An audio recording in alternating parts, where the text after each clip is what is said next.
ko, dārgie draugi, esmu atgriezies atpakaļ uz Riekstu kalnu. Pagājušais, kad es šeit esmu bijis, bija 1. janvārs un bija tikai viena trasa vaļā. Tagad ir visas trases vaļā. Tagad braucu savā pirmā braucienā un pastīšos, pa kuru trasi tagad varētu braukt. Bet, šīs būs tā kā neliels apskats, Riekstu kalna apskats. Pirmo braucienu lejā kaut kā negribas pa šito braukt. Riktīgi traki.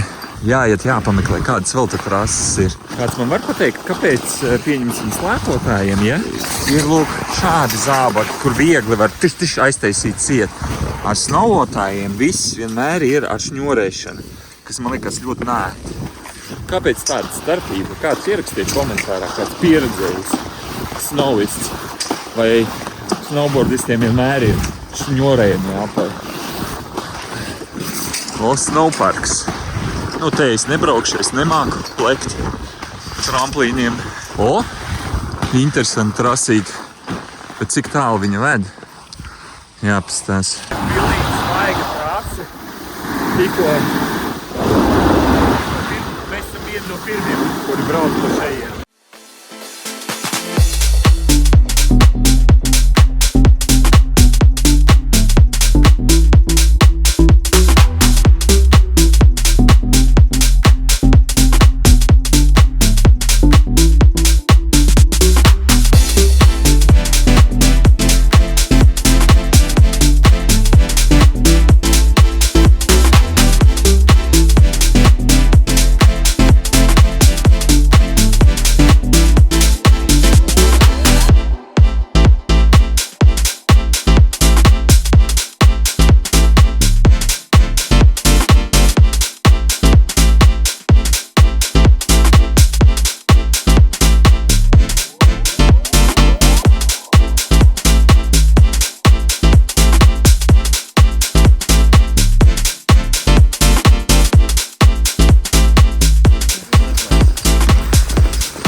Pirmoreiz mūžā tik stipri nokrist.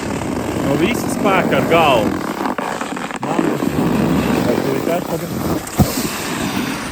Tāpēc es uzskatu, ķivere man izglāba reāli. Ja ne ķivere, es nezinu, kas būtu ar mani galvu. Ļoti stipri sasitos. Un reāli no visa spēka ar pakalsi. Vienkārši jābūt nenormāli uzmanīgiem. Ķivere, protams, man reāli izglāba galvu. Tā būtu slikti. Un bieži vien, es zinu, cilvēki braukā bez ķiverēm. Jo domā, ka būs labi. Varbūt ar slēpēm derēs, bet redziet, pat ar kaut kādu pieredzi tomēr var nokrist. Es neesmu kritis jau 100 gadiem. Man te kaut kas ir baigi sāpti acis. Jā. Ir, jā? Super vienkārši. Labi. Vairs mēs tā nedarīsim. Kāpēc ķiveri nolidoja? Es nebiju piesprādzējis ķiveri, tāpēc viņa nolidoja nost. Tu iedomājies? Vienkārši aizmirsu. Pakoju tur mantas, ģērbos un aizmirsu ķiveri. Jā, reāli es apstījos video vēlreiz. Es biju pats vainīgs, jo sniegs tāds sapraksēts ir. Sanāk, es tā neielietu snowboardu, tāpēc viņš arī parāva man sēns. Bet pats jau galvenais tas, ka es ķiveri neaizpokāju, neaizvedot roku. Jābūt uzmanīgam. Man bišķi tagad trauma.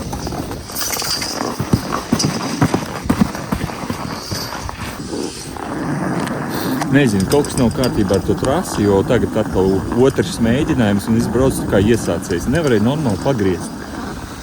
Un vai tas ir sniegā, tas, ka viņš nav vēl iestrādāts, iebraukāts, jo, redziet, visa trasi ir šādi izskatās. Viņš tāds prečēts, ciets sniegs un grūti griezt to snowboardu uz sānu. Un tu viņš laik grib to paraut man uz sānu. Nezinu, tagad pamēģināšu pa citu trasi nobraukt, bet, ja viss iepriekšējās trases brauc, viss bija kārtībā. Šeit, šī trasa, viņa tāda Nu tāda nesaprotama.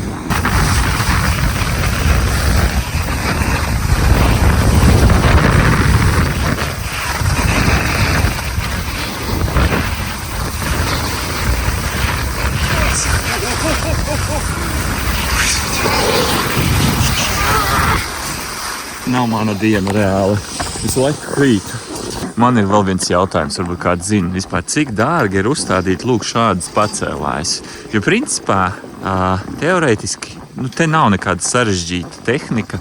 Tur tajā galā tam rimbulim jābūt, jā, ar dzinēju, kas laiku to iegriež. Viss ir šis no alumīnija vai dzels, kas tāds ir, jā, visi tie pacēlāji. Nu un troses pašas, jā. Cik tas vispār dārgs prieks ir, jo pirms es domāju, kad Latvijā ir te vēl daudz kaut kāda kalna, kur varētu vēl uztaisīt. Nu ko, es tomēr saņemšos un pamēģināšu pabraukt pa snowparku. Nekad neesmu to darījis, bet man liekas, vajag vismaz pamēģināt. Lekt es netaisos, bet, kaut kādu tramplīniņu lēnām nobraukt gar maliņu. Tur var redzēt, kaut par šo malu var normāli nobraukt akurāt.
Nebija tik traki.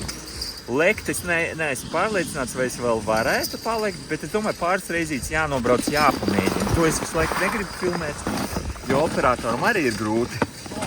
Tāpēc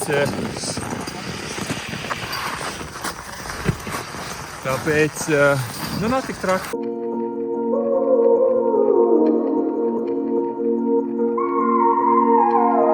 Ziniet, es nevaru pārstāt domāt par to, kad es nokritu pašā sākumā un reāli saprotu, cik svarīgi ir vilkt ķiveri. Jo reāli, ja es būtu tāds, kāds kā bezbašinīs un pateikt, nafik man tā ķiveri, braukšu lejā, es māku braukt. Un ja es būtu bez ķiveres šitā uzšāvies ar galvu, kā es šodien no rīta to izdarīju, man liekas, man no turienes ar ātriem vajadzētu vest prom, jo sitiens bija tiešām ļoti stiprs, pie tam sniegs bija tāds saprasēts un pat caur ķīveri bija sāpīgi. Redziet, man pat sejas asista bišķiņi, jā, tad tāds sarkanums palika.